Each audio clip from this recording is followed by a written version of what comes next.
Hi warriors, we are back for another fun dinosaur. I know you guys probably know what this one is, a Triceratops. So let's go ahead and get started. It's such a cool one to draw. I suggest you have your paper sideways today, not up and down tall, but sideways. It's a little bit easier to fit him on the page. So we are going to start with its eyeball. And look warriors, we definitely don't want a big eyeball for these dinosaurs, right? Because they're so huge and they will not fit on the paper. If you do a big eyeball, you want a really pretty small eyeball. So we are gonna look not right in the middle, but I go over a little ways for my eye, and we're gonna start with a curved line for the top of the Triceratops's eye. And then underneath, we're gonna do another curved line and make it touch. And then you guys know what to do. You're gonna make this almost solid. I'm gonna fill it in, but I'm gonna leave just a little space of white showing to make our Triceratops look realistic. Even though we don't see Triceratops, of course, walking around anymore, they did exist a long time ago, and we want ours to look like it's really alive during that time, okay? So we're gonna leave it a little space of white showing. Now we're gonna show his horn. So, tri means three, Triceratops. That's where that tri part of his name comes from. So we're going to show the first of three horns. I'm going to look in front of the eye. I'm going to go over and down just a little ways. And I'm going to make you guys this little curve line that makes the horn touch his head. It connects to his head. So I'm going to go over with my finger and down. And I'm just going to show a little curve line for the bottom of his horn. This is where his horn touches his head. And then I'm gonna make a line that comes up, back down and touch. So it's just gonna come up, back down and touch for his first horn. Then we're gonna go ahead and make his other two horns. I know it's gonna look really weird having these horns floating around, but it'll make sense in just a minute. Over this eye, I'm gonna start his other horn. I'm gonna make a slanted curve line right over that eye. And then I'm gonna make it come out, back in and touch for another horn. And right next to that one, we're gonna make the third horn with a curved line. See how close they are? Out, back in and touch.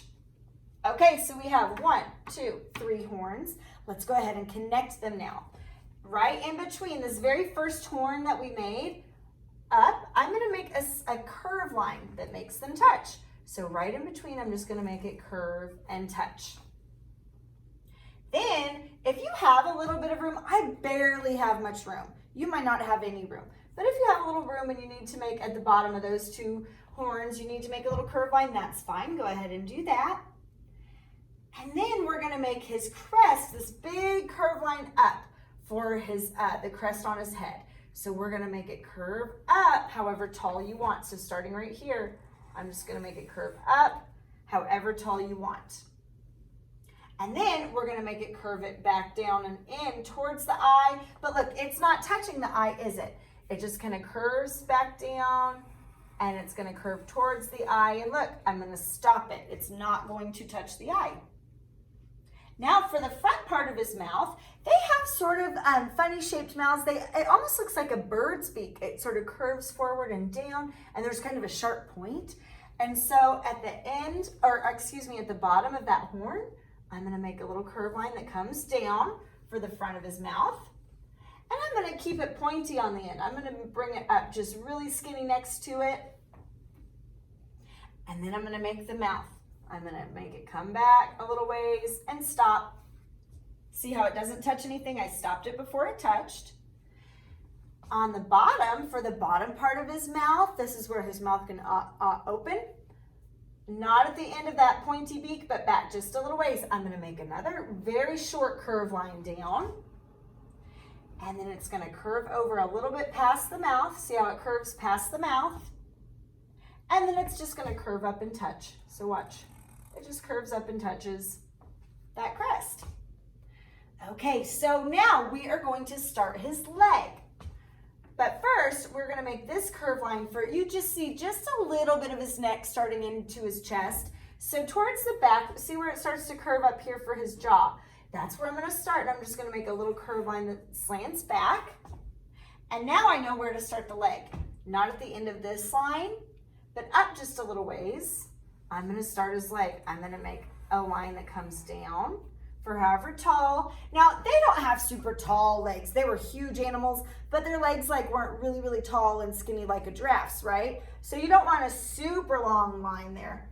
Make it however long you want. And look, friends, I need to make this line touch because it didn't. If yours didn't touch either, go ahead and make that touch.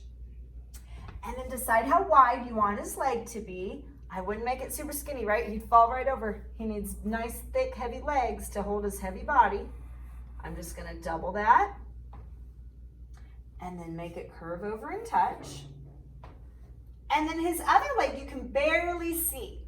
So very close to this leg, I'm just gonna double this line down and look, it's gonna stop. It's not gonna be as long because it's further away, just like we've talked about. It's gonna look shorter because it's further away. So I'm gonna make that leg with a little curve, with a straight line down and curve it over. Now we're gonna show his belly. So I've got this line started. I'm gonna stop and jump over that leg and make a curved line back for his belly. Stop, jump over, curved line back for his belly. And it's not super long, guys. They don't have long bellies. They have sort of rounded bodies, not long bodies. So I'm not gonna make it super long. For this leg, we're gonna start, look where these legs started. I know that this leg is gonna be higher. So I'm gonna see where I started this leg and I'm gonna go up even a little higher than that. And I'm gonna make a curved line that curves and it's gonna curve just a little past.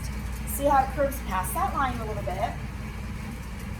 Then I'm gonna make it curve this way. Now watch, it's gonna curve over and look, it's gonna start to curve in, curve in, curve in, but don't touch.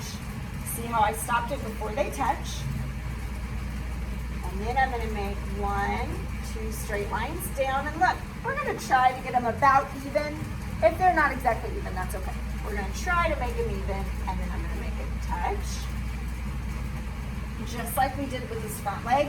You can barely see the fourth leg on this side. We're gonna follow this curved line skinny next to it. And just like in the front, I wanna be sure to make it shorter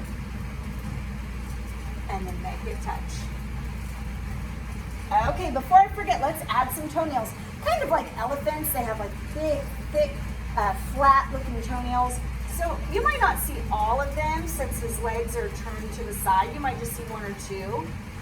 You might see 3 or 4, but I'm just gonna make a few little curve lines towards the front of his feet or his big flat toenails. Now for his back, I'm gonna look about the middle of the crest and I'm gonna make a curved line that curves up a little ways and look, it's gonna curve back down and touch the back of his leg. So if you want, just like we always practice, you can take your finger and kind of trace out how you want it before you draw, but I'm gonna start to make it curve up and then it's gonna start to curve down and touch his leg, the back of his leg. And then of course they have a tail. It's kind of a big, thick, heavy tail. So about where his leg touches his back right here, I'm gonna start with my first curve line for his tail. It's not super long, but it is pretty thick. So I don't wanna start it right here skinny. I wanna come all the way up and sort of follow that line and it's gonna come down and touch. Let's practice again our horizon line because these big old things are not floating through the air, that's for sure. We wanna make it not at the tippy toes, but up a little bit. We're gonna make our line stop, jump all the way over, all the way over, all the way over, all the way off the paper. You guys are getting so great about not just making a tiny little line, stop and jump over. I'm so thrilled with how you're all making it all the way off your page. Very realistic, very realistic. Now for the background, you can add some grasses, you could add some rocks, you could add a volcano, you could add mountains. Maybe I want some mountains in the background for mine. I'll show you how. Just along this horizon line, far, far away. I'm just gonna make these lines up and back down, just to give the idea that far away in the distance, there's a mountain. If this was a volcano, look, I could just make these lava coming down and I could make like smoke coming up if I wanted it to look like a volcano. So then when you know you color, you can make fire colors. What would fire colors be? Pink and purple? No, fire colors would be red and yellow and orange are warm colors.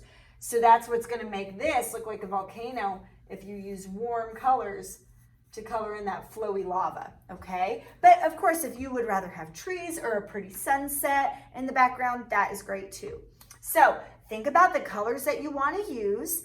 You probably wouldn't see a pink and purple polka dot Triceratops in real life back then. That probably wasn't what they had, but maybe they did, who knows? So if you want to draw, you can make any colors that you want for your Triceratops, but I really want to see some solid coloring, okay? You guys have been doing so awesome with that. I've just seen a little bit of scrabbling here and there, so I want us to really work on that solid coloring, okay guys? So when you are done, take a picture of it, have your adult take a picture of it, and upload it so Miss Adams can see. It's my favorite part of my week.